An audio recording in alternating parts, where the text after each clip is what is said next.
Chers téléspectateurs et auditeurs de la radio Kasumai FM et de la chaîne Kasumai TV. Alors aujourd'hui nous sommes là à l'Alliance avec notre invité du jour avec qui nous allons avoir un entretien. Tout cela, je vais lui laisser le soin de se présenter avant de reprendre la parole. Bonjour. Bonjour, donc, je m'appelle Régis Holstein Baumann, je suis français et c'est la troisième fois que je viens au Sénégal, mais je reste très longtemps à chaque fois. Voilà, Monsieur Roger est notre interlocuteur d'aujourd'hui. Avec lui, nous allons parler de son domaine d'activité. Quel est votre domaine d'activité, monsieur? Alors, je fais de la peinture, de la sculpture, de la gravure et de la sérigraphie. Voilà, merci beaucoup. Vous avez vu tout cela au niveau de l'Alliance.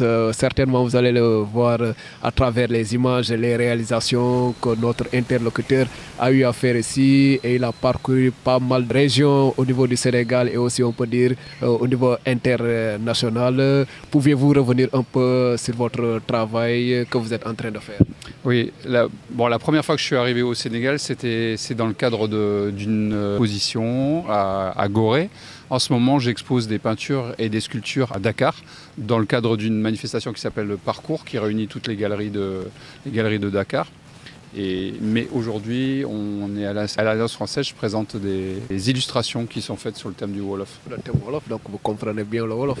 Non, je ne comprends pas bien, justement, mais comme ma façon de voir le monde, ou la façon la plus facile pour moi de voir le monde, c'est à travers le dessin ou la peinture. Donc je me suis dit, puisque je suis là et que je dois apprendre le Wolof pour communiquer mieux avec les gens, donc je vais profiter de ça. J'essaye tous les jours, j'entends les gens parler. De temps en temps, je pique comme ça des mots que je trouve plutôt sympas à l'oreille.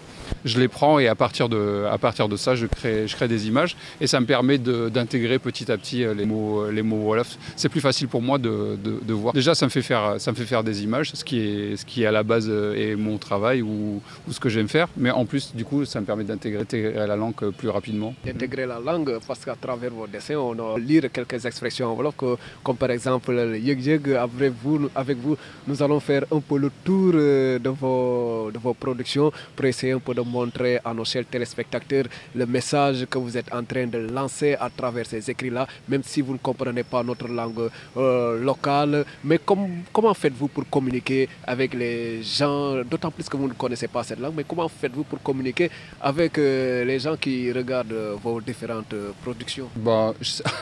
Justement, là, ce qui est intéressant, c'est par exemple, moi je suis étranger. Au début, j'arrive dans ce pays. Le Wolof, pour moi, c'est juste de la musique. J'entends rien. Il n'y a aucun mot qui est en relief. J'y entends rien du tout, à part un bourdonnement ou de la musique. Petit à petit, ça se dégage. Mais j'allais dire, il y a un langage qui est plus universel que le Wolof ou que le français. Par exemple, là, la jeune fille a des motifs sur sa robe. On comprend tous les deux le motif. Donc, je veux dire qu'en faisant des images, c'est plus facile. Moi, là, que tu sois ghanéen, sénégalais ou thaïlandais, les images, tu les comprends. Ah oui, ça c'est vrai, parce que comme l'autre image qui est derrière nous, on voit Melentan et en Wolof. Cela veut dire fourmi, et vous avez bien décidé cela. Même celui qui ne comprend pas la langue Wolof, à travers cette image-là, comprendra que ceci est une fourmi. Donc ma langue, elle est plus facile à comprendre que le français et que le Wolof et que le Soussou et le Bambara, etc.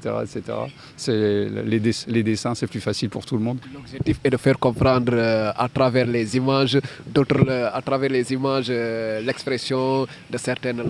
Bon, je sais pas. À la base, c'est surtout peut-être de m'amuser. C'est ce que j'aime faire. Moi, j'aime faire de la peinture et de la sculpture, donc c'est ce que j'aime faire. Et l'objectif, c'est quoi? Je devais apprendre la langue. Je me suis dit que c'était un bon moyen d'apprendre.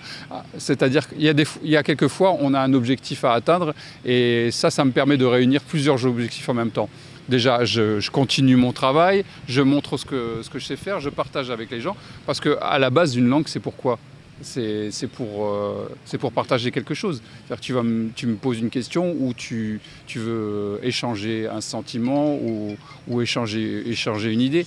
Donc, de la même façon, moi, quand je fais une peinture ou un dessin ou une sculpture, j'échange qui je suis à l'intérieur, ou ce que je ressens, etc.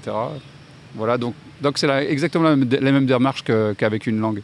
C'est un moyen de communiquer.